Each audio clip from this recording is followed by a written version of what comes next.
ഇപ്പോൾ പ്രിയപ്പെട്ട സജി എല്ലാം പറഞ്ഞതുപോലെ മാർച്ച് മാസം എന്ന് പറയുന്നത് എല്ലാം കൊണ്ടും വളരെ തിരക്കേറിയ ഒരു മാസമാണ്. പഠിക്കുന്ന കുട്ടികൾക്കുള്ളതായ പരീക്ഷാകാലമാണ്. ജോലി ചെയ്യുന്നവരെ സംബന്ധിച്ച് വലിയ ടാർഗറ്റിൻ്റെ ബദ്ധപ്പാടുള്ള മാസമാണ് മാർച്ച് മാസം എന്ന് പറയുന്നത്. Production target, sales target, revenue target, പിന്നെ ധാരാളം ടാർഗറ്റുകൾ എത്തിക്കേണ്ടതായ ഒരു മാസമാണ് മാർച്ച് മാസം എന്ന് പറയുന്നത്. ഞാൻ ഗവൺമെൻറ് ഡിപ്പാർട്ട്മെൻറ്റിൽ ജോലി ചെയ്ത ഒരാളാണെങ്കിൽ പോലും, ഫൈനാൻസിൽ ജോലി ചെയ്യുന്ന ഒരാളാണെങ്കിൽ പോലും, മാർച്ച് മാസം എന്ന് പറയുന്ന എല്ലാം കൊണ്ടും തിരക്കേറിയ ഒരു മാസമാണ്. റവന്യൂ ടാർഗറ്റ് എത്തിക്കണം, പഴയ ഡ്യൂസ് എല്ലാം, അങ്ങനെ ധാരാളം ടാർഗറ്റുകൾ എത്തിക്കേണ്ടതായ ഒരു മാസമാണ് മാർച്ച് മാസം എന്ന് പറയുന്നത്. ഇവിടെ കച്ചവടക്കാരായ ചിലർ ഇരിക്കുന്നുണ്ട്, അവർക്കറിയാം ഡീലേഴ്സിന് അവരുടെ മാനുഫാക്ചേഴ്സിൽ നിന്ന് ധാരാളം ടേൺ ഓവർ തികയ്ക്കണമെന്ന് പറയുന്നതായ, അതുപോലെ പ്രഷറുള്ളതായ ഒരു സമയമാണ് ഈ മാർച്ച് മാസം എന്ന് പറയുന്നത്. നിങ്ങൾ പലരും ഇതുപോലെയുള്ളതായ ചില ടെൻഷനും പിരിമുറുക്കവും എല്ലാമായിട്ട് കഴിയുന്നവരായിരിക്കാം. സ്തോത്രം, ദൈവത്തിന് സ്തോത്രം. പക്ഷേ ഞാൻ 40 വർഷം ഗവൺമെൻറ്റിൽ ജോലി ചെയ്തു. ഞാൻ ഗുമസ്തനായിട്ട് ജോലിയിൽ കയറി ഡെപ്യൂട്ടി ജനറൽ മാനേജറായിട്ട് റിട്ടയർ ചെയ്യുവാൻ ദൈവം എന്നെ സഹായിച്ചു. എൻ്റെ ഈ 69 വർഷത്തെ എൻ്റെ ജീവിതത്തിൻ്റെ ഇടയിൽ ബാല്യവും യൗവനവും എല്ലാം കടന്ന് ഔദ്യോഗിക ജീവിതവും എല്ലാം കഴിഞ്ഞ് കുഞ്ഞുങ്ങളും കൊച്ചുമക്കളുമായി നിൽക്കുമ്പോൾ എനിക്ക് ദാവീദിനോട് ചേർന്നുള്ളതായൊരു വാക്യം നിങ്ങൾക്ക് പറഞ്ഞു തരുവാനുണ്ട്. 57-ാം സങ്കീർത്തനത്തിൻ്റെ 2-ാമത്തെ വാക്യമാണ്: അത്യുന്നതനായ ദൈവത്തെ ഞാൻ വിളിച്ചപേക്ഷിക്കുന്നു, എനിക്ക് വേണ്ടി സകലവും നിർവഹിക്കുന്ന ദൈവത്തെ തന്നെ. സ്തോത്രം. ദാവീദ് ഇത് ഒരു ടെൻഷൻ ഫ്രീ അറ്റ്മോസ്ഫിയറിലല്ല പറഞ്ഞത്. തൻ്റെ ശത്രുവായ ശൗൽ അവന് വേട്ടയാടിക്കൊണ്ട് എങ്ങനെയും അപായപ്പെടുത്തുവാനായിട്ട് പിന്നാലെ വന്നതായ ആ സമയത്ത് ഒരു ഗുഹയിലേക്ക് ഓടിപ്പോകുമ്പോൾ, ശരിക്കും പറഞ്ഞാൽ മരണഭീതിയോട് ഓടിപ്പോകുമ്പോൾ ചൊല്ലിയതായ സങ്കീർത്തനമാണ് 57-ാം സങ്കീർത്തനം. അല്ല, മനോഹരമായ വാക്യമാണ്: അത്യുന്നതനായ ദൈവത്തെ ഞാൻ വിളിച്ചപേക്ഷിക്കുന്നു, എനിക്ക് വേണ്ടി സകലവും നിർവഹിക്കുന്ന ദൈവത്തെ തന്നെ. സ്തോത്രം. നിങ്ങളിവിടെ ഇരിക്കുന്നവർ ഈ ആധുനിക തലമുറയിൽ ജീവിക്കുന്നതായ യുവാക്കളാണ്. ഇവിടെ പലപ്പോഴും വചനം പറയുന്നവർ തല നരച്ചവരുമാണ്. ഇത് രണ്ടും തമ്മിൽ കുറേ അന്തരമുണ്ടെന്ന് നിങ്ങൾക്ക് തോന്നും. ഞങ്ങളുടെ തലമുറയല്ല നിങ്ങളുടെ തലമുറ. നിങ്ങൾ അഭിമുഖീകരിച്ച പ്രശ്നങ്ങളല്ല ഞങ്ങൾ ഇന്ന് അഭിമുഖീകരിക്കുന്ന. ഞങ്ങൾ പല രീതിയിലുള്ളതായ ഈ പുതിയ യുഗത്തിൽ ജീവിക്കുന്ന ഞങ്ങൾ പല രീതിയിലുള്ള പ്രശ്നങ്ങളെ നേരിടുന്നവരാണ്. അതുകൊണ്ട് പ്രായമുള്ള നിങ്ങൾ പറയുന്ന ഇതൊന്നുമല്ല ഞങ്ങളുടെ വിഷയം. ഞങ്ങളുടെ വിഷയം വേറെ പലതുമാണ്. അത് നിങ്ങൾക്ക് മനസ്സിലാകുന്നുമില്ല. ഒരുപക്ഷെ നിങ്ങളിവിടെ ഇരിക്കുന്നതായ എൻ്റെ കൊച്ചഞ്ചന്മാർ ചിന്തിക്കുന്നുണ്ടാകും. സ്തോത്രം. ഒരു കാര്യം നിങ്ങൾ അറിയുക, നിങ്ങളെപ്പോലെയുള്ള പ്രായത്തിൽ കൂടി എല്ലാം കടന്നു പോകുന്നവരും ജീവിതത്തിൻ്റെ പല അനുഭവങ്ങൾ രുചിച്ചവരും, നിങ്ങൾ തോറ്റ വിഷയങ്ങളിൽ തോറ്റവരും, നിങ്ങൾ ആകുലപ്പെടുന്ന പോലെ ആകുലപ്പെട്ടവരും എല്ലാമായ ബലഹീനരായി ഞങ്ങളാണ് നിന്നുകൊണ്ട് ജീവിതത്തിൻ്റെ നനുതനത്തെ അനുഭവത്തിൽ നിന്നുകൊണ്ട് നിങ്ങളോട് വിളിച്ചു പറയുന്നത്: അത്യുന്നതനായ ദൈവത്തെ ഞാൻ വിളിച്ചപേക്ഷിക്കുന്നു, എനിക്ക് വേണ്ടി സകലവും നിർവഹിക്കുന്ന ദൈവത്തെ തന്നെ. സ്തോത്രം. നിങ്ങളുടെ വിഷയം എന്താണെങ്കിലും ഒരു കാര്യം ആമുഖമായി ഞാൻ നിങ്ങളെ ഓർപ്പിക്കുകയാണ്. കർത്താവായ യേശു ക്രിസ്തുവിനെ കൈകാര്യം ചെയ്യാത്ത ഒരു വിഷയവും ഒരു മനുഷ്യൻ്റെ ജീവിതത്തിലുമില്ല. Whatever it is. നിങ്ങൾക്ക് തോന്നും എൻ്റെ പ്രശ്നത്തിന് പരിഹാരമില്ലെന്ന്. അങ്ങനെയല്ല. എല്ലാവരുടെയും എല്ലാ വിഷയങ്ങൾക്കും പരിഹാരമുണ്ട്. സ്തോത്രം. ചേർത്ത് ഞാൻ നിങ്ങളോട് പറയട്ടെ, നിങ്ങളുടെ കുഞ്ഞനുജന്മാർ, നിങ്ങൾ ഒരുപക്ഷെ നിങ്ങളുടെ കൊച്ചു മനസ്സുകളിൽ ചില ഊരാക്കൊടുക്കുകളിലോ പ്രശ്നങ്ങളിലോ ഒക്കെ ചെന്ന് പെട്ട് ഇനി എങ്ങനെ ഇതിൽ നിന്ന് രക്ഷപ്പെടും? ചിലരെല്ലാം വിചാരിക്കുന്നത് ഇനി രക്ഷപ്പെടാൻ നിവൃത്തിയില്ലാത്തതുകൊണ്ട് ജീവനങ്ങ് ഒടുക്കിക്കളഞ്ഞേക്കാമെന്ന് വിചാരിക്കുന്നതായ യുവാക്കളുമുണ്ട്. നിങ്ങളുടെ കൂട്ടത്തിലുണ്ടായിരിക്കണമെന്നില്ല. പക്ഷെ ഞാൻ പറയട്ടെ പ്രിയമുള്ളവരെ, എൻ്റെ പ്രിയപ്പെട്ട സഹോദരങ്ങളെ, സ്തോത്രം, പരിഹാരമില്ലാത്തൊരു വിഷയമില്ല. നിങ്ങൾക്കൊരു വിഷയമുണ്ടെങ്കിൽ, സ്തോത്രം, പ്രായോഗികമായിട്ട് ഞാൻ നിങ്ങളോട് പറയുകയാണ്, നിങ്ങളുടെ മാതാപിതാക്കളോട് നിങ്ങൾക്ക് തുറന്ന വിഷയം പറയാം. നിങ്ങൾക്കൊരു ജ്യേഷ്ഠ സഹോദരനുള്ളിൽ നിങ്ങൾക്ക് പറയാം. അതിനേക്കാൾ എല്ലാം ഉപരിയായി നമ്മുടെ കൂട്ടായ്മ അനുഗ്രഹിക്കപ്പെട്ടതായ ഒരു കൂട്ടായ്മയാണ്. സ്തോത്രം. നിങ്ങളുടെ വിഷയങ്ങൾ തുറന്നു പറയുവാൻ, വിശ്വസ്തയോടെ പറയുവാൻ, കോൺഫിഡൻഷ്യലായിട്ട് പറയുവാൻ. സ്തോത്രം. നമുക്ക് ദൈവം സംവിധാനങ്ങളെ തന്നിട്ടുണ്ട്. നിങ്ങളതെല്ലാം ഉപയോഗപ്പെടുത്തണം. ഒരിക്കലും എൻ്റെ വിഷയത്തിന് പരിഹാരമില്ല എന്ന് വിചാരിച്ച് പിന്നോട്ട് മാറിയോ ജീവനൊടുക്കിക്കളയോ എല്ലാം തീർന്നു എന്ന് വിചാരിച്ച് വെച്ച് കെട്ടി പോവുകയല്ലേ വേണ്ടത്. നിങ്ങളെപ്പോലെ പരാജയപ്പെട്ട് എത്രയോ പേർ ഈ ലോകത്തിൽ വിജയം വരിച്ചിരിക്കുന്നു, ജീവിതത്തിൽ വിജയം വരിച്ചിരിക്കുന്നു, ആത്മീയ ജീവിതത്തിൽ വിജയം വരിച്ചിരിക്കുന്നു. സ്തോത്രം. നിങ്ങൾ പലരുടെയും ചിന്താഗതി ഞാൻ അങ്ങോട്ട് പറയാം. ഈ പറയുന്നതെല്ലാം ഞങ്ങൾ എല്ലാ പ്രാവശ്യവും കേൾക്കുന്നുണ്ട്, തീരുമാനങ്ങൾ എടുക്കുന്നുണ്ട്, ഞങ്ങൾക്കങ്ങനെ ജീവിക്കണമെന്നുണ്ട്. പക്ഷേ ഞങ്ങളെ കൊണ്ട് ആ തൽസമയത്ത് അത് സാധിക്കുന്നില്ല. പറയുന്ന തീരുമാനങ്ങളൊന്നും പ്രായോഗിക ജീവിതത്തിലേക്ക് കൊണ്ടുവരുവാൻ സാധിക്കുന്നില്ല.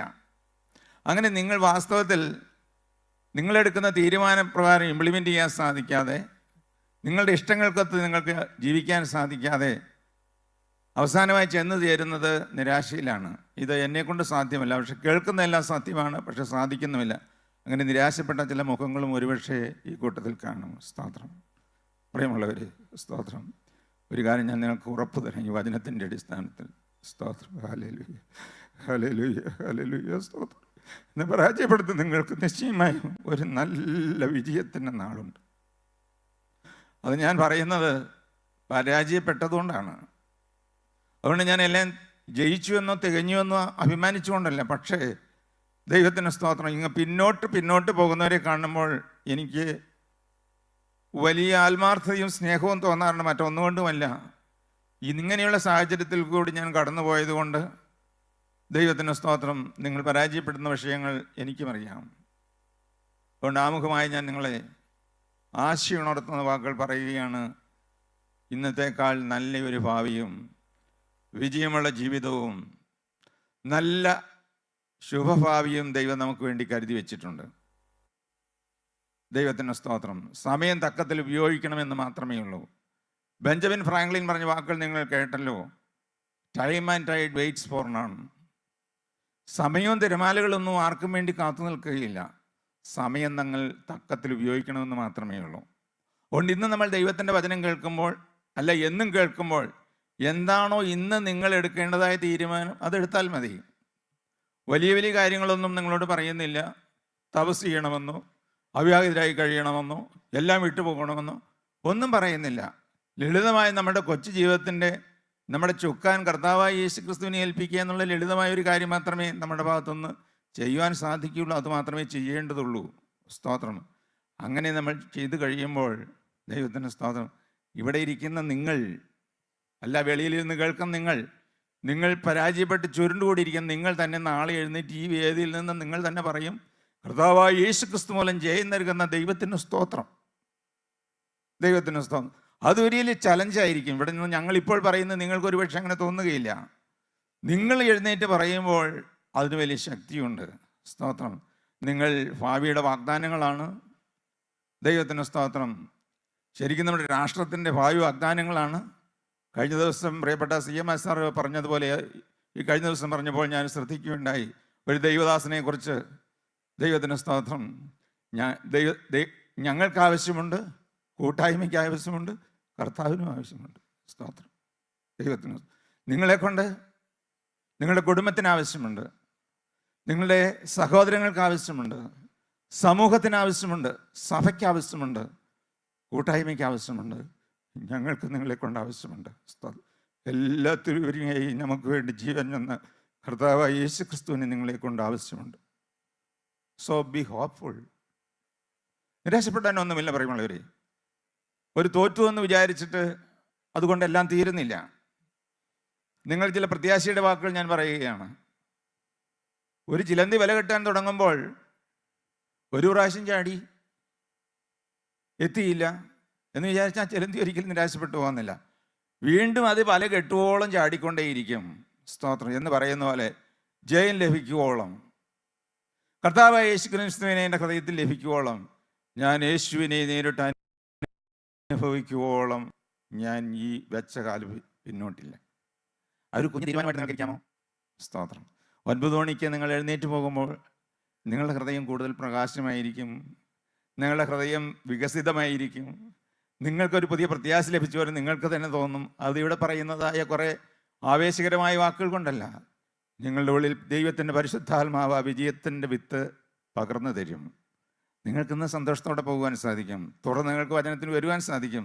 നിങ്ങൾക്കും തോന്നും എനിക്കൊന്ന് എഴുന്നേറ്റ് സാക്ഷ്യം പറയണം, കാരണം പരാജയപ്പെട്ട പല കാര്യങ്ങളിലും ഞാൻ ജയിച്ചു. സ്തോത്രം. നിങ്ങൾക്ക് വീണ്ടും വിത്ത് ഓൾ ബെസ്റ്റ് വിഷസ് നമുക്ക് ഇന്നത്തെ വചന ശുശ്രൂഷയിലേക്ക് കടന്നു വരാം. ദൈവത്തിന് സ്തോത്രം. സഭാപ്രസംഗിയുടെ പുസ്തകം അത് വിശദമായിട്ട് പഠിപ്പിക്കാനുള്ള, അതിൽ നിന്ന് ഒരു ചിന്ത മാത്രം ഷെയർ ചെയ്തിട്ട് നമുക്ക് മറ്റു കാര്യങ്ങളിലേക്ക് പോകാം. സഭാപ്രസംഗിയുടെ പുസ്തകം എക്ലീസിയാസ്റ്റസ്. ആ വാക്കൊരു ഗ്രീക്ക് പദമാണ്. അതിൻ്റെ അർത്ഥം സഭയിൽ പ്രഭാഷണം നടത്തുന്നവനെന്നാണ്. സഭ കൂടിയിരിക്കുമ്പോൾ അവർക്ക് പ്രഭാഷണം നടത്തുന്നയാളാണ് പ്രഭാഷകൻ.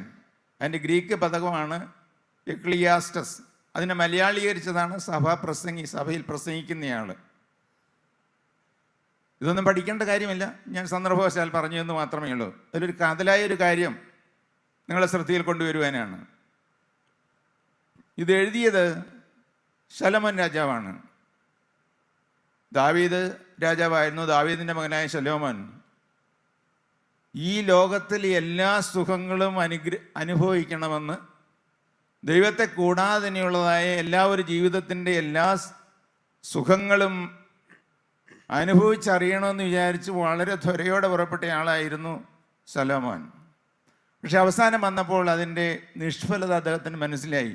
ദൈവത്തെ കൂടാതെ ഞാൻ എന്തെല്ലാം ആണെന്ന് പറഞ്ഞാലും, എന്തിനെല്ലാം ഓടി പുറപ്പെട്ടാലും, എന്തെല്ലാം ഞാൻ നേടാൻ ആഗ്രഹിച്ചാലും അതെല്ലാം നിഷ്ഫലമാണ് എന്ന് ശലോമോൻ രാജാവിന് മനസ്സിലായി. നമ്മളെപ്പോലെയുള്ള ആളൊന്നുമല്ല, ജ്ഞാനികളിൽ ജ്ഞാനിയായ ശലോമോൻ. ഇന്ന് ശലോമോൻ്റെ ജ്ഞാനത്തെ വെല്ലുവാൻ ആരുമില്ല എന്നാണ് പറയുന്നത്. അത്രമാത്രം വലിയ ബുദ്ധിശാലിയായിരുന്നതായ ജ്ഞാനിയായിരുന്ന ശലോമോൻ എല്ലാം അനുഭവിച്ചതിന് ശേഷം ചില വാക്കുകൾ പറയുന്നുണ്ട്.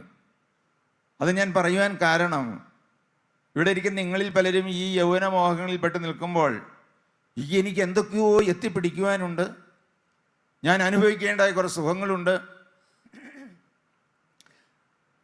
എനിക്കിതിനും കരഗതമാകാത്ത ചില കാര്യങ്ങളുണ്ട്, അത് എനിങ്ങനെയും എത്തിപ്പിടിക്കണം. ഈ ജീവിതം എന്ന് പറയുന്നത് എൻജോയ് ചെയ്യുവാനുള്ളതാണ്.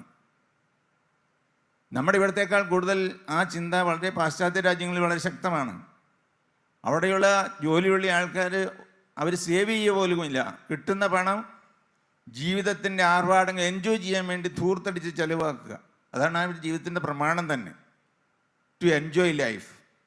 അങ്ങനെ ഈ പറയുന്ന ഈ ബിബ്ലിക്കൽ തോട്ട്സ് ഇതൊന്നുമായിട്ട് നിൽക്കാനല്ല. ഇതൊക്കെ പഴയ ആൾക്കാർ പറയുന്ന ചില കാര്യങ്ങളാണ്. എൻ്റെ ഈ കാലഘട്ടത്തിൽ, എൻ്റെ ഈ പ്രായത്തിൽ പലതും എനിക്ക് അനുഭവിക്കുവാനുണ്ട്, എല്ലാം രുചിക്കുവാനുണ്ട്, പലതും എനിക്ക് നേടുവാനുണ്ട്, എൻജോയ് ചെയ്യുവാനുണ്ടെന്ന് വിചാരിച്ച് ഇരിക്കുന്ന ചില യൗവന ഹൃദയങ്ങളാണ് എൻ്റെ മുമ്പിൽ ഇരിക്കുന്നതെന്ന് ഞാൻ വിചാരിക്കുകയാണ്. സ്തോത്രം. അങ്ങനെയുള്ളതായ നിങ്ങളോട് അങ്ങനെയുള്ളതിന് ആഗ്രഹം വെച്ചതിന് ശേഷം അവസാനം എൻ്റെ പരിസമാപ്തിയായിട്ട് ശലോമോൻ പറഞ്ഞ വാക്കുകൾ ഒന്ന് നമുക്ക് കേട്ടിട്ട് നമുക്ക് അടുത്ത ഭാഗത്തേക്ക് വരാം. 2-ാം അധ്യായത്തിൻ്റെ 4-ാം വാക്യം മുതൽ വായിക്കാം. സഭാപ്രസംഗിയുടെ പുസ്തകം 2-ാം അധ്യായത്തിൻ്റെ 4-ാമത്തെ വാക്യം മുതൽ. ഞാൻ മഹാപ്രവർത്തികളെ ചെയ്തു. എന്തൊക്കെയാണ് ശലോമോൻ? ഞാൻ ആവർത്തിക്കുകയില്ല, കാരണം ഇച്ചിരി ദീർഘമായ വാക്കുകളാണ്. നിങ്ങൾ ശ്രദ്ധിച്ചിരിക്കണം. വായിക്കുന്നയാൾ അല്പം സാവകാശത്തിൽ നിർത്തിയും വായിക്കണം. എന്തൊക്കെയാണ് ഈ ശലോമോൻ ചെയ്തത് എന്ന് നമ്മൾ മനസ്സിലാക്കണം. ജീവിതത്തിൽ സന്തോഷിക്കുവാനും ആമോദിക്കുവാനും വേണ്ടി ശലോമോൻ രാജാവ്, എല്ലാം ഉണ്ടായിരുന്ന രാജാവ് എന്തെല്ലാം ചെയ്തു? കമാൺ. ഞാൻ മഹാപ്രവർത്തികളെ ചെയ്തു. എനിക്ക് അരമനകളെ പണിതു, മുന്തിരിത്തോട്ടങ്ങളെ ഉണ്ടാക്കി. ഞാൻ തോട്ടങ്ങളെയും ഉദ്യാനങ്ങളെയും ഉണ്ടാക്കി. അവയിൽ സകലവിധ ഫലവൃക്ഷങ്ങളെയും നട്ടു. വൃക്ഷം വച്ചുപിടിപ്പിച്ച തോപ്പ് നനപ്പാൻ കുളങ്ങളും കുഴിപ്പിച്ചു. ഞാൻ ദാസന്മാരെയും വിലയ്ക്ക് വാങ്ങി. വീട്ടിൽ ജനിച്ച ദാസന്മാരും എനിക്കുണ്ടായിരുന്നു. യെരുശലേമിൽ എനിക്ക് മുമ്പുണ്ടായിരുന്ന ഏവരിലും അധികം ആടുമാടുകളായ ബഹുസമ്പത്ത് എനിക്കുണ്ടായിരുന്നു. ഞാൻ വെള്ളിയും പൊന്നും രാജാക്കന്മാർക്കും സംസ്ഥാനങ്ങൾക്കുമുള്ള ഭണ്ഡാരവും സ്വരൂപിച്ചു. സംഗീതക്കാരെയും സംഗീതക്കാരത്തികളെയും മനുഷ്യരുടെ പ്രമോദമായ അനവധി സ്ത്രീജനത്തെയും സമ്പാദിച്ചു. ഇങ്ങനെ ഞാൻ എനിക്ക് മുമ്പ് യെരുശലേമിലുണ്ടായിരുന്ന എല്ലാവരിലും മഹാനായിത്തീർന്ന് അഭിവൃദ്ധി പ്രാപിച്ചു. ജ്ഞാനവും എന്നിൽ ഉറച്ചു നിന്നു. എൻ്റെ കണ്ണ് ആഗ്രഹിച്ചതൊന്നും ഞാൻ അതിന് നിഷേധിച്ചില്ല. എൻ്റെ ഹൃദയത്തിന് ഒരു സന്തോഷവും വിലക്കിയില്ല. എൻ്റെ സകല പ്രയത്നവും നിമിത്തം എൻ്റെ ഹൃദയം സന്തോഷിച്ചു. എൻ്റെ സകല പ്രയത്നത്തിലും എനിക്കുണ്ടായ അനുഭവം ഇത് തന്നെ. ഇതിൽ കൂടുതലായിട്ട് ഇനി ഒരു മനുഷ്യന് ഈ ലോകത്തിൽ അനുഭവിക്കേണ്ട സുഖങ്ങളില്ല. നിങ്ങൾ വായിച്ചു കേട്ടു. എല്ലാ മേഖലകളിലും എത്തിപ്പിടിക്കാവുന്ന എല്ലാം ശലോമോൻ എത്തിപ്പിടിച്ചു. അവസാനൻ്റെ ഫലം എന്താണ്? 11-ാം വാക്യം. ഞാൻ എൻ്റെ കൈകളുടെ സകല പ്രവൃത്തികളെയും ചെയ്യുവാൻ ശ്രമിച്ച സകല പരിശ്രമങ്ങളെയും നോക്കി എല്ലാം മായയും വൃഥാ പ്രയത്നവും അത്രേ. എല്ലാ മായയും വൃഥാ പ്രയത്നവും അത്രേ.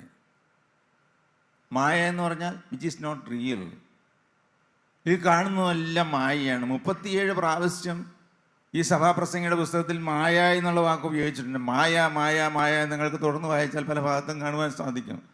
എല്ലാം കണ്ടതിന് ശേഷം, എല്ലാം അനുഭവിച്ചതിന് ശേഷം ശലോമോൻ പറയുകയാണ്, ഇതെല്ലാം മായയാണ്. ഇതൊന്നും സ്ഥായിയായി നിൽക്കുന്ന സന്തോഷങ്ങളോ ആമോദങ്ങളോ പ്രമോദങ്ങളോ അല്ല. 12-ാം അധ്യായത്തിൻ്റെ 7-ാം വാക്യം നമുക്കൊന്ന് വായിക്കാം.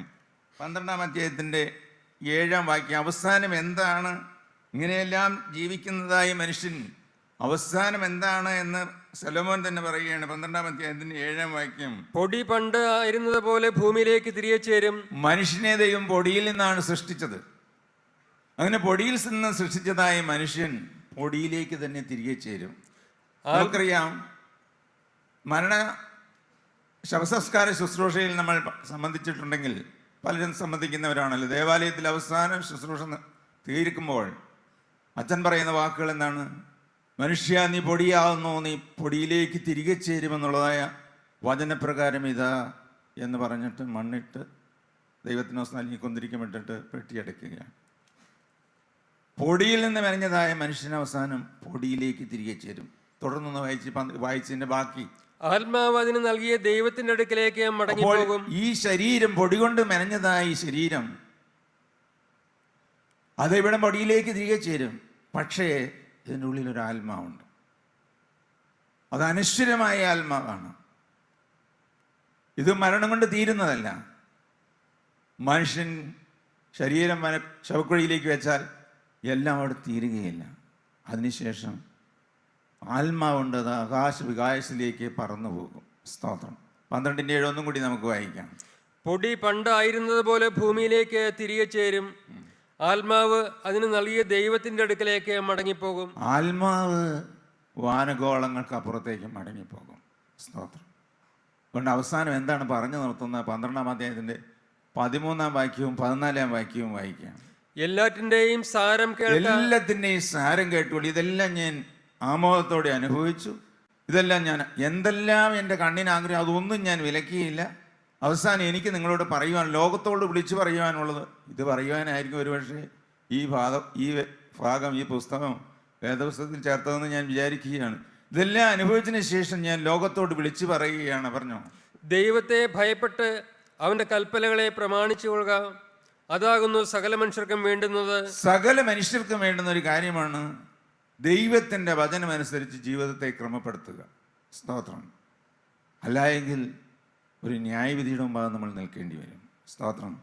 ദൈവത്തിന് സ്തോത്രം. പ്രിയമുള്ളവരെ, നിങ്ങളുടെ മോഹങ്ങളുണ്ട്, നല്ലതാണ്. നല്ല അംബീഷൻസ്, വെൽ ആൻഡ് ഗുഡ്.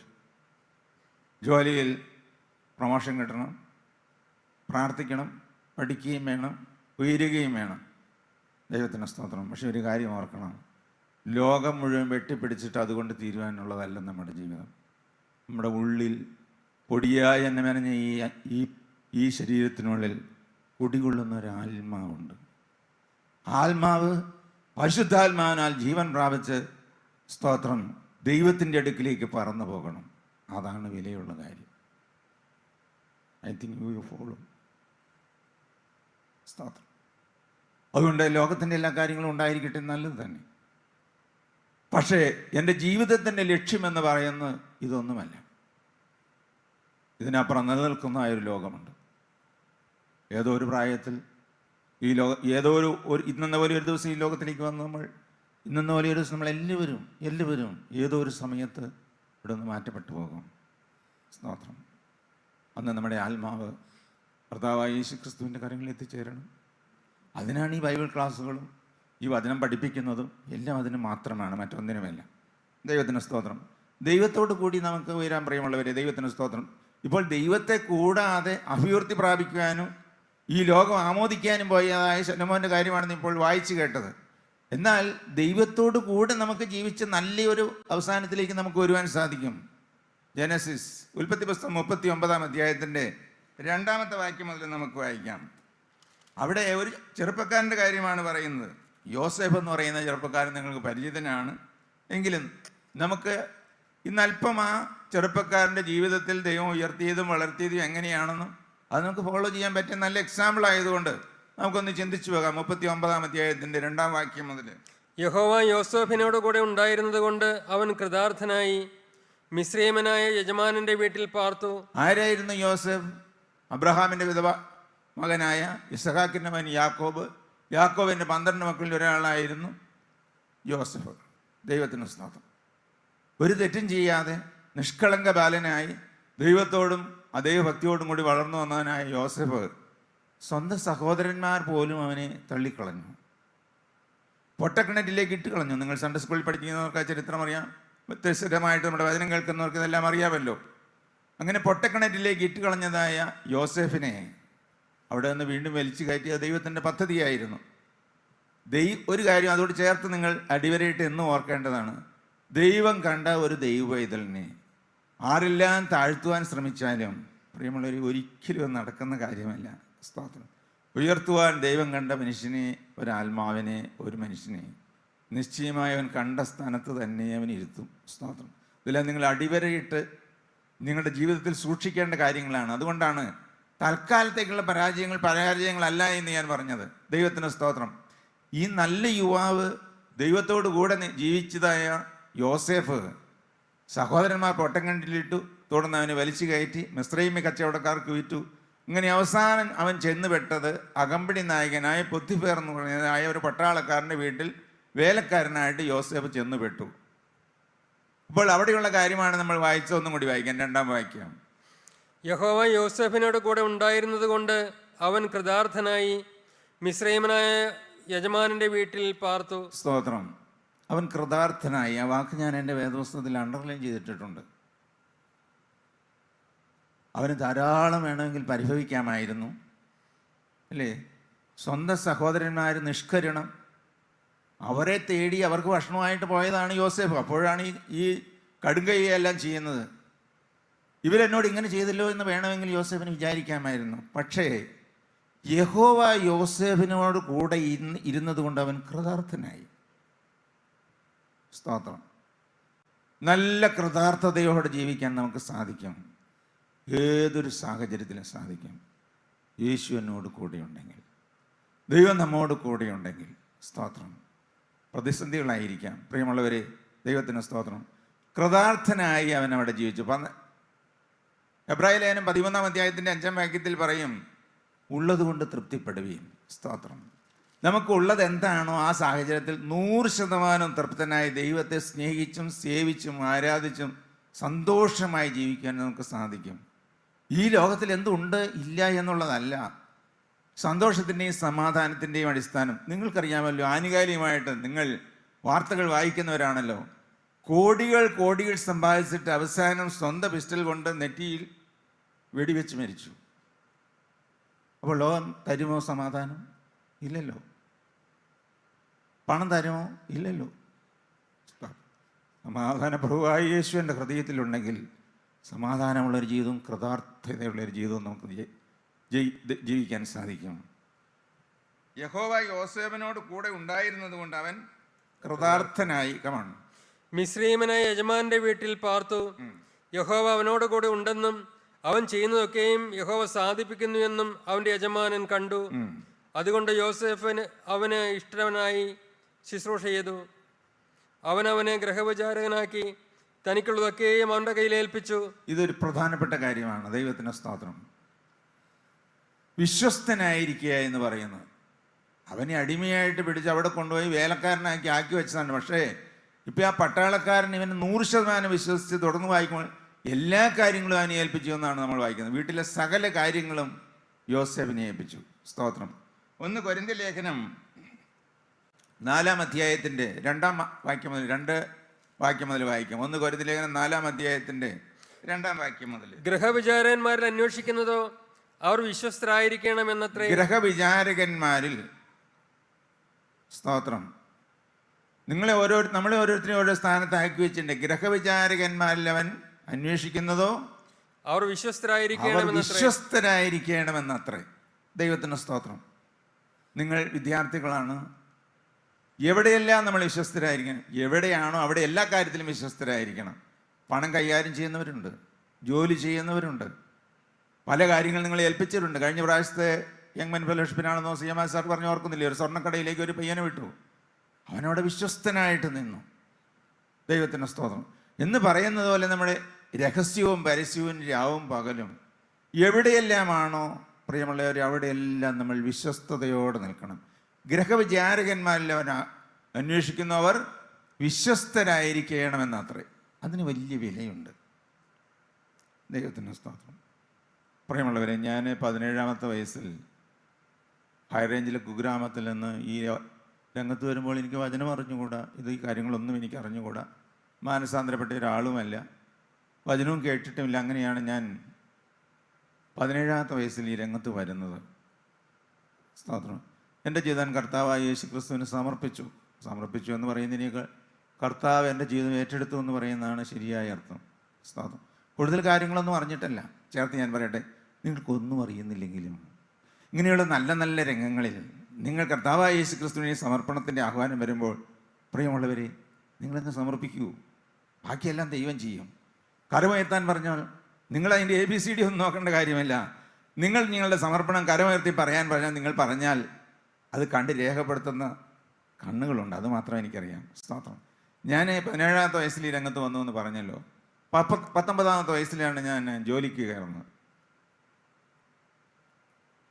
ഞാൻ ഈ വചനം കേട്ടതുകൊണ്ട് അന്നും എനിക്ക് ദൈവദാസന്മാർ പറഞ്ഞു തന്നിരുന്നു, എല്ലാ കാര്യത്തിലും വിശ്വസ്തനായിരിക്കണമെന്ന്. അത് ഞാൻ എൻ്റെ കർത്താവിൻ്റെ കൃപയാൽ നിന്ന രംഗത്തിലെല്ലാം, സ്തോത്രം, വിശ്വസ്തയോടെ നിൽക്കുവാൻ ദൈവം എന്നെ സഹായിച്ചു. സ്തോത്രം.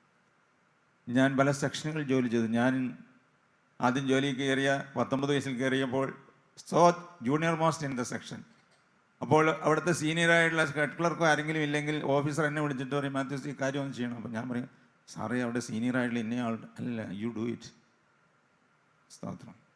പ്രിയമുള്ളവരെ, പല കടമ്പകൾ കടന്നു, പല സെക്ഷൻ കടന്നു, പല രംഗത്തുമായിരുന്നു. സ്തോത്രം. എൻ്റെ കൊച്ചനുഭവത്തോട് ചേർത്ത് ഞാൻ പറയട്ടെ, വിശ്വസ്തനായി നിങ്ങൾക്ക് നിൽക്കൂ. സ്തോത്രം. അതിന് വിലയിടുന്നതായി മാർക്കിടുന്ന ഒരു ദൈവമുണ്ട്. നിങ്ങൾ അടിവരയിട്ട് ഇത് ഓർത്തിരിക്കണം. ഹല്ലേലൂയ. എവിടെയായിരുന്നു ഒറ്റയ്ക്കൊരു കാര്യം, എന്നെ കാണുന്ന 2 കണ്ണുണ്ട്. ആ യേശുവിൻ്റെ മകൻ ഞാൻ വിശ്വസ്തനായിരിക്കുന്നു. നിങ്ങളിന്ന് തീരുമാനിച്ചിട്ട് പോയാൽ ഇന്നല്ല നാളെയുടെ നാളുകളിൽ നിങ്ങളതിൻ്റെ വിലയറിയും. സ്തോത്രം. യോസേഫിനെ ദൈവം ഉയർത്തി. പ്രിയമുള്ളവർ, സ്തോത്രം. നമ്മൾ തുടർന്ന് വായിച്ചാൽ നമുക്ക് കാണുവാൻ സാധിക്കും. നമുക്ക് മുന്നോട്ട് വായിക്കാം. അവിടെ എല്ലാത്തിനും യോസേഫിനെ വിശ്വസ്തനായിട്ട് കണ്ട് എല്ലാ കാര്യങ്ങളും പോത്തിഫർ യോസേഫിനെ ഏൽപ്പിച്ചു. This is A challenge. നമുക്കെല്ലാം ഉള്ള ചാലഞ്ചാണ്. ഞാൻ എല്ലാ കാര്യത്തിലും എല്ലാ രംഗത്തും വിശ്വസ്തനായിരിക്കും. വീട്ടിലെ ബന്ധങ്ങളിൽ, കുടുംബ ബന്ധങ്ങളിൽ, വിവാഹത്തിലുണ്ട്, വിവാഹ ബന്ധങ്ങളിൽ, ഭാര്യാഭർത്തൃ ബന്ധങ്ങളിൽ, ഓഫീസിലെ കാര്യങ്ങളിൽ, ജൂനിയേഴ്സുമായിട്ടുള്ള ബന്ധങ്ങളിൽ, സീനിയേഴ്സുമായിട്ടുള്ള ബന്ധങ്ങളിൽ, അയൽക്കാരുമായിട്ടുള്ള ബന്ധങ്ങളിൽ, എല്ലാ രംഗത്തും നമ്മളൊരു വിശ്വസ്തരായ ഒരു ദൈവത്തിലായി നിൽക്കൂ. സ്തോത്രം. ദൈവം അത് മാനിക്കും. നിശ്ചയം. ഞങ്ങളിവിടെ പറയുന്ന ബലഹീനരായ ഞങ്ങൾക്ക് വചനം തരുന്ന ദൈവദാസന്മാർ വെറുതെ വേദപുസ്തകം വായിച്ചിട്ട് എന്തെങ്കിലും തിയറി നിങ്ങൾക്ക് പറഞ്ഞു തരികയില്ല. എൻ്റെ കർത്താവ് ഞങ്ങളുടെ ജീവിതത്തിൽ നടന്ന കൊച്ചനുഭവത്തിൻ്റെ അടിസ്ഥാനത്തിലാണ് യേശു നല്ലവനാണെന്നും വിശ്വസ്തതയ്ക്ക് വിലയുണ്ടെന്നും നിങ്ങളുടെ ജീവിതം കർത്താവിന് സമർപ്പിച്ചാൽ അവൻ കാര്യങ്ങൾ എടുക്കുമെന്നും നിങ്ങളെ ഉയർത്തുമെന്നും പറയുന്നു. വെറുതെ പറയുന്ന വീൺവാക്കുകളല്ല. ദൈവം ഉയർത്തിയതുകൊണ്ട് ഉയർത്തുന്നവനായ ദൈവത്തെ ഞങ്ങൾ ഉയർത്തി പറയുകയാണ്. ജീവിതം കർത്താവിന് കൊടുക്കൂ മക്കളെ. സ്തോത്രം. നാളെ നിങ്ങൾ സാക്ഷിക്കും, അതായിരുന്നു എൻ്റെ ടേണിംഗ് പോയിന്റ്. എൻ്റെ ജീവിതത്തിൽ ഞാൻ എടുത്ത ഏറ്റവും വിലപ്പെട്ട തീരുമാനമെന്ന് പറയുന്നത് എൻ്റെ ജീവിതം ഞാൻ ഒരു ദിവസം എൻ്റെ കർത്താവിൻ്റെ കരങ്ങളിലേക്ക് വെച്ച് കൊടുത്തു എന്നുള്ളതായിരുന്നു എൻ്റെ ജീവിതത്തിലെ ഏറ്റവും നല്ലതും ഏറ്റവും മനോഹരമായ തീരുമാനമെന്ന് നിങ്ങൾ ജീവിതത്തിൻ്റെ സായാഹ്നങ്ങളിൽ നിങ്ങൾക്ക് മനസ്സിലാകും. So don't miss the opportunity. സമയം തക്കത്തിൽ ഉപയോഗിക്കണം. നിങ്ങളുടെ ജീവിതം കർത്താവിൻ്റെ കരങ്ങളിലേക്ക് കൊടുക്കാൻ പറയുമ്പോൾ നിങ്ങളൊരു കാര്യം ഓർക്കണം, നമ്മുടെ കാൽവറി പ്രയർ ഫെലോഷിപ്പിൻ്റെ വേദികളൊന്നും വെറുതെ വീൺവാക്കുകളല്ല. യേശു നിങ്ങളുടെ മുമ്പിൽ വന്നിട്ടുണ്ടെന്നും അവൻ കരുനീട്ടി നിൽക്കുകയാണെന്നും നിങ്ങൾ സമർപ്പണിക്കുമെന്ന് പറയുമ്പോൾ അത് കാണുവാൻ കൺകുളിർക്കെ നോക്കി നിൽക്കുന്ന ദൈവത്തിൻ്റെ മുമ്പാകെയാണ് നിങ്ങൾ വാക്ക് പറയുന്നതും നിങ്ങൾ കരങ്ങൾ ഉയർത്തുന്നു. സ്തോത്രം. Hallelujah, hallelujah. അതുകൊണ്ട് നിങ്ങൾ കൊച്ചു ജീവിതം കർത്താവിൻ്റെ കരങ്ങളിലേക്ക് കൊടുത്താൽ മതി. ദൈവത്തിന് സ്തോത്രം. നമ്മൾ തുടർന്ന് വായിക്കുമ്പോൾ എൻ്റെ 22-ാം വാക്യം, 39-ാം അധ്യായത്തിൻ്റെ 22-ാം വാക്യം മുതൽ വായിക്കാം, 21-ാം വാക്യം മുതൽ വായിക്കാം. എന്നാൽ യഹോവ യോസഫിനോട് കൂടെ ഇരുന്നു. യോസഫിനോട് കൂടെ എന്നാൽ യഹോവ യോസഫിനോട് കൂടെ ഇരുന്നു. ദൈവം നമ്മോട് കൂടെ ഇരിക്കണം. ദൈവം നമ്മളോട് കൂടെ ഇരിക്കണമെങ്കിൽ ഇപ്പോൾ പറഞ്ഞല്ലോ, സജി പറഞ്ഞില്ലേ, പാപം ഉണ്ടെങ്കിൽ ദൈവം ഇരിക്കുകയില്ല. യഹോവ യോസഫിനോട് കൂടെ ഇരുന്നു. കമാ കാരാഗ്രഹ പ്രമാണിക്ക് അവനോട് ദയ തോന്നത്തക്കവണ്ണം അവന് കൃപ നൽകി. അവസാനം അവന് ജയിലിൽ അടച്ചു. അവൻ ചെയ്യാത്ത കുറ്റത്തിന് എല്ലാ ആരോപണം വെച്ചിട്ട് 13 വർഷക്കാലം യോസേഫ് ജയിലിൽ കിടക്കേണ്ടി വരുന്നു. അവിടെ ചെന്നപ്പോൾ ഞാൻ ഓർക്കുകയാണ്, അവിടെ അവൻ വിശ്വസ്തൻ, കാരാഗ്രഹ പ്രമാണി, ദ ജയിൽ സൂപ്രണ്ട്, അവനെ എല്ലാ കാര്യം ഏൽപ്പിക്കുകയാണ്. അവിടെ കിടക്കുന്ന ബാക്കി ജയിൽ പുള്ളികളുടെ കാര്യമെല്ലാം ഒരു ജയിൽ പുള്ളിയായിട്ട് പിടിച്ചിട്ടിരിക്കുന്ന യോസേഫിനെയാണ് ഏൽപ്പിക്കുന്നത്. വായിച്ചു. കാരാഗ്രഹത്തിലെ സകല ബദ്ധന്മാരെയും കാരാഗ്രഹ പ്രമാണി യോസേഫിന്റെ കയ്യിലേൽപ്പിച്ചു. അവരുടെ പ്രവൃത്തിക്കൊക്കെയും അവൻ വിചാരകനായിരുന്നു. അവരുടെ പ്രവൃത്തിക്കൊക്കെയും അവിടെ യോസേഫ് ഒരു സൂപ്രണ്ടിനെ പോലെ വാഴുകയാണ്. അവൻ്റെ മോണിറ്ററായിട്ട്, സൂപ്പർവൈസറായിട്ട് ജയിൽ പുള്ളിയായി യോസേഫ് നിൽക്കുകയാണ്. കാരണം എന്താണ്? യഹോവ യോസേഫിനോട് കൂടി ഇരുന്നു. വായിച്ചോ. യഹോവ അവനോട് കൂടെ ഇരുന്ന് അവൻ ചെയ്തതൊക്കെയും സഫലമാക്കുകൊണ്ട് അവന്റെ കൈക്കീഴുള്ള യാതൊന്നും കാരാഗ്രഹ പ്രമാണി നോക്കിയില്ല. സ്തോത്രം. അവൻ വിശ്വസ്തനായിരുന്നത് കൊണ്ട് യഹോവ അവനോട് കൂടെ ഇരുന്നുകൊണ്ട് ആരും നോക്കേണ്ട കാര്യമില്ല. ഇന്നയാൾ പറഞ്ഞാണോ പിന്നെ ദൈവത്തിന് പിന്നെ മാറ്റമില്ല. സ്തോത്രം. വാക്ക് പറഞ്ഞാൽ വാക്കായിരിക്കണം ദൈവം. സ്തോത്രം. എല്ലാ കാര്യത്തിലും അടുക്കും ചിട്ടയുമുള്ളൊരു ജീവിതമാണ് ക്രിസ്ത്യ ജീവിതം. സ്തോത്രം. അല്പം ഒരു പക്ഷേ തെന്നി വീണെന്ന് വരാം പ്രിയമുള്ളവരെ. സ്തോത്രം. വീണു എന്നുള്ളതുകൊണ്ട് ആരെങ്കിലും ഈ കാലം അത്രയും വീണ ചെളിയിൽ കടന്നിട്ടുണ്ടോ? നെവർ. ആരുമില്ല. ഒരു ബൈക്കിൽ നിന്ന് വീണാൽ ഉടനെ ചാടി എഴുന്നേറ്റ് പോവുകയാണ് നമ്മൾ. എന്ന് പറഞ്ഞ പോലെ നമ്മുടെ ജീവിതത്തിൽ ഒരു തീരുമാനം എടുത്തു എന്ന് എടുത്തിട്ട് സാധിച്ചില്ല എന്ന് വിചാരിച്ചിട്ട് അതോടെ അത് നിർത്തുകയല്ല. ഈ ജീവിതയാത്ര നമ്മൾ മുന്നോട്ട് നയിക്കുകയാണ്. എല്ലാ രംഗത്തും ദൈവം അവനോട് കൂടെ ഇരുന്നു, അവനെ നടത്തി. സ്തോത്രം. അവന് മിസ്രൈമിലെ മന്ത്രിയാക്കി. യഹോവ അവനോട് കൂടെ ഇരുന്നത് കൊണ്ട് നിങ്ങൾ ആഗ്രഹിക്കണം. വെറുതെയാണോ ഇന്ന് ഈ സമയത്ത് ഇവിടെ നിന്ന് നമുക്കിങ്ങനെ ഒരു അവസരം തരുന്നു? ഈ വചനം നമ്മളെ കേൾപ്പിക്കുന്നത് നമ്മളെ എങ്ങനെ ആക്കുവാനാണ്. വെറുതെ കുറേ മോഹന വാഗ്ദാനങ്ങൾ തരുന്ന ഒരു രംഗമല്ല ഇത്. ദൈവത്തിൻ്റെ മാറ്റമില്ലാത്ത വചനം, വള്ളിയെങ്കിലും പുള്ളിയെങ്കിലും മാറ്റമില്ലാത്ത ദൈവത്തിൻ്റെ വചനം, സ്വർഗത്തിൽ രേഖപ്പെടുത്തിയിരിക്കുന്ന മാറ്റമില്ലാത്ത ദൈവത്തിൻ്റെ വചനം നമ്മളോട് പറയുമ്പോൾ അത് നമ്മൾ വിശ്വസിച്ചാൽ നമുക്കതിൻ്റെ അനുഗ്രഹം കിട്ടും. യോസേഫിന് കിട്ടിയെങ്കിൽ നമുക്കും കിട്ടും. അപ്പോൾ നിങ്ങൾ ഓരോരുത്തരും വിചാരിക്കണം, യോസേഫ് യഹോവയോട് കൂടെ ഇരുന്നത് കൊണ്ട്, അല്ലെങ്കിൽ യഹോവ യോസേഫിനോട് കൂടെ ഇരുന്നുകൊണ്ട് അവനെ ദൈവം ഉയർത്തി. ശലോമോന് സംഭവിച്ചത് എന്താണ്? അവൻ ദൈവത്തോട് കൂടെയല്ലാതെ ഇതെല്ലാം എത്തിപ്പിടിക്കുവാനായിട്ട് പോയപ്പോൾ അവസാനം ഹി വാസ് എ ഫെയിലിയർ. എന്നാൽ ഇതൊന്നുമില്ലാതിരുന്നതായി, വെറും താഴേക്കിടയിലുണ്ടായിരുന്നതായി, എല്ലാ പരാധീനതകളും ഉണ്ടായിരുന്നതായി യോസേഫ് ദൈവത്തോട് കൂടെ ഇരുന്നത് മൂലം അവൻ ഉയർച്ചയുടെ പടവുകൾ കയറിപ്പോയി. ദൈവത്തിന് സ്തോത്രം. അവൻ ദൈവത്തിൻ്റെ സാക്ഷിയായി. അവൻ മൂലം ദൈവനാമം മഹത്വപ്പെട്ടു. മിസ്രൈമിലെ മന്ത്രിയായി. ദൈവത്തിന് സ്തോത്രം. മന്ത്രിയായതുകൊണ്ടല്ല, അവൻ കർത്താവിൻ്റെ സാക്ഷിയായി. സ്തോത്രം. നമ്മൾ ഓരോരുത്തരും ഓരോ രംഗത്തായിരിക്കുമ്പോൾ by virtue of that position നമുക്ക് കർത്താവിനെ സാക്ഷിക്കുവാൻ സാധിക്കും. അതാണ് ദൈവം നമ്മളെക്കുറിച്ച് ആഗ്രഹിക്കുന്നത്. എവിടെയായിരിക്കുന്നു, ഏത് രംഗത്തായിരിക്കുന്നു പ്രിയമുള്ളവരെ, ദൈവത്തിന് സ്തോത്രം. ഒരു ഓഫീസർമാരുടെ കോൺഫറൻസിലല്ലേ ഓഫീസർക്ക് സംസാരിക്കാൻ പറ്റുകയുള്ളൂ. അപ്പോൾ ഞാനൊരു ഓഫീസറായിരിക്കെങ്കിൽ എനിക്കൊരു വേദിയിൽ സംസാരിക്കാം. നിങ്ങൾക്ക് കിട്ടുന്നതായ വേദികളും അവസരങ്ങളെല്ലാം നിങ്ങൾക്ക് കർത്താവിനെ സാക്ഷിക്കാം. സ്തോത്രം. അതിന് ദൈവം നിങ്ങൾക്ക് കൃപ തരും. ദൈവം നമ്മളെ ഉയർത്തും. ദൈവം നിങ്ങൾക്ക് ജയം തരും. നിങ്ങളെല്ലാവരും നന്നായിട്ട് ശ്രദ്ധിച്ചിരിക്കുന്നുണ്ട്. ഞാൻ വിചാരിക്കുകയാണ്, ഹല്ലേലൂയ, കർത്താവ് നിങ്ങളോട് സംസാരിക്കുന്നുവെന്ന്, നിങ്ങളുടെ ഹൃദയത്തിൽ നല്ല ആഗ്രഹങ്ങൾ വരുന്നുവെന്ന്. ഇപ്പോൾ നിങ്ങൾക്ക് എൻ്റെ യേശുവിന് വേണ്ടി എൻ്റെ ജീവിതവും സമർപ്പിക്കണമെന്നെല്ലാം നിങ്ങളുടെ ഹൃദയത്തിൽ ഇപ്പോൾ വന്നപ്പോൾ ഒരുപക്ഷെ നിരാശപ്പെട്ടും മനസ്സ് തളർന്നു എന്നെക്കൊണ്ട് പറ്റുകയില്ല എന്ന് വിചാരിക്കുന്ന നിങ്ങളുടെ പലരുടെയും ഹൃദയത്തിൽ ഇപ്പോൾ നല്ല ആശ വരികയാണ്. എൻ്റെ ഈ കൊച്ചു ജീവിതം എൻ്റെ യേശുവിനൊന്ന് കൊടുക്കണമെന്ന്. സ്തോത്രം.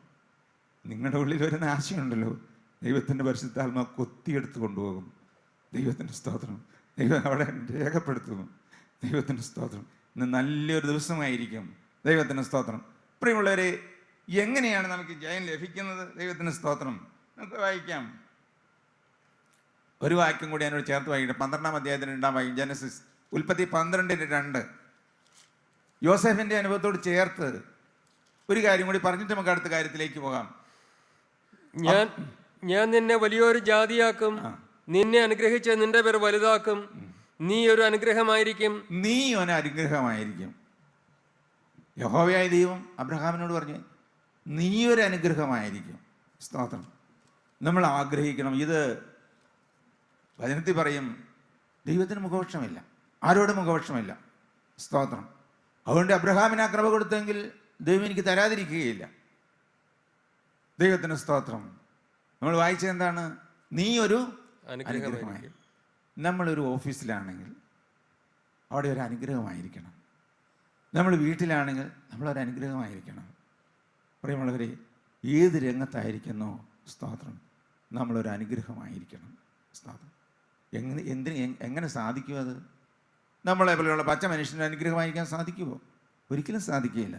ഒറ്റയ്ക്കൊരു കാര്യമുള്ളൂ, അനുഗ്രഹത്തിൻ്റെ ദാതാവായ ദൈവം, അല്ലെങ്കിൽ കർത്താവായ യേശു ക്രിസ്തു, അതുമല്ലെങ്കിൽ പരിശുദ്ധാത്മാവ് നമ്മുടെ ഹൃദയത്തിലേക്ക് ചുക്കാൻ പിടിച്ച് വരുമ്പോൾ എവിടെയായിരുന്നാലും നമ്മളൊരു അനുഗ്രഹപാത്രമായിരിക്കും.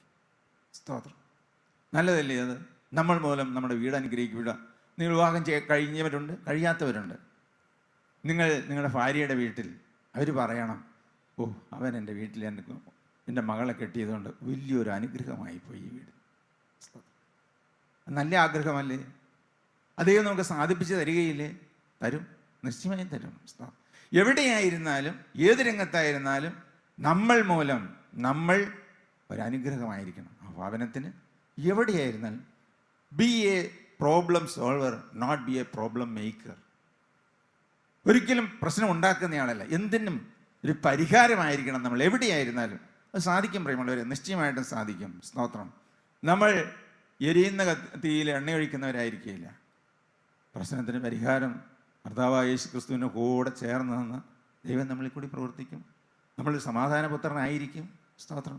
എല്ലാം നല്ല നല്ല ദൈവത്തിൻ്റെ വാഗ്ദാനങ്ങളല്ലേ? ദൈവത്തിൻ്റെ സ്തോത്രം. എങ്ങനെയാണ് നമുക്കത് ലഭിക്കുക? യാക്കോബിൻ്റെ ലേഖനം 4-ാം അധ്യായത്തിൻ്റെ 7 മുതൽ 10 വരെയുള്ള വാക്യങ്ങൾ നമുക്ക് വായിക്കാം. യാക്കോബിൻ്റെ ലേഖനം 4-ാം അധ്യായത്തിൻ്റെ 7 മുതൽ 10 വരെയുള്ളതായ വാക്യങ്ങൾ.